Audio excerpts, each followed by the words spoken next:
আজকে আমি আপনাদের এই ভিডিওর মাধ্যমে দেখাবো যে মোবাইলে যখন আপনার ডবল ট্যাপ করবেন তখন দেখতে পারবেন আপনার মোবাইলে আলো কিন্তু জ্বলবে। আপনার ডবল ট্যাপ যখনই করবেন তখন আপনাদের মোবাইলের স্ক্রিনের যেই আলো ওটা কিন্তু বন্ধ হয়ে যাবে। এটা কিভাবে করতে হয় সেটাই দেখাবো। তার জন্য আপনাদের সবার প্রথমে মোবাইলটি ওপেন করতে হবে। ওপেন করার পর এখানে যেটা করবেন সেটা হচ্ছে আপনাদের মোবাইলের যেই সেটিংসের অ্যাপটি রয়েছে ওই সেটিংসের অ্যাপটিকে আপনারা এখান থেকে ওপেন করে নিন।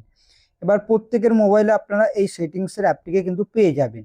এবার এখান থেকে আপনারা পেয়ে যাবেন কি আপনারা এখান থেকে একটি সেটিংস খুঁজে নেবেন। সেটা হচ্ছে আপনাদের এখান থেকে দেখতে পারবেন এই ডিসপ্লে সেটিংসের কাছে কিন্তু আপনারা পেয়ে যাবেন, বা সিস্টেম সেটিংসের কাছে কিন্তু থাকতে পারে। অনেক মোবাইলে কিন্তু আপনাদের অনেক জায়গাতে কিন্তু সেটিংসটি থাকতে পারে।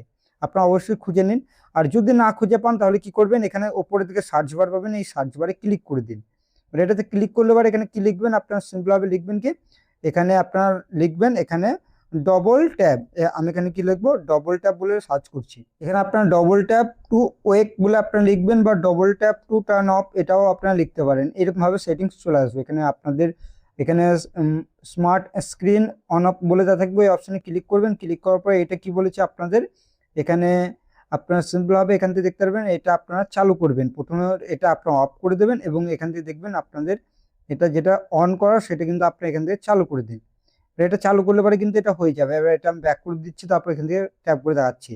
এখানে দেখতে পারবেন ট্যাপ করলে পরে কিন্তু অফ হচ্ছে এবং ট্যাপ করলে পরে দেখতে পারবেন অন হচ্ছে। এরকম ভাবে ডবল ট্যাপ অন অফ কিন্তু আপনারা চালু করতে পারবেন আপনার মোবাইলে। মোবাইলে ডবল ট্যাপ করলে পরে আলো জ্বলবে, ডবল ট্যাপ করলে পরে কিন্তু আলো কিন্তু নিভে যাবে। কিভাবে করতে হয় সেটাই দেখাবেন। ভিডিওটি ভালো লাগলে অবশ্যই ভিডিওটিকে লাইক করবেন, চ্যানেলটিকে সাবস্ক্রাইব করবেন। চলুন ভিডিওটি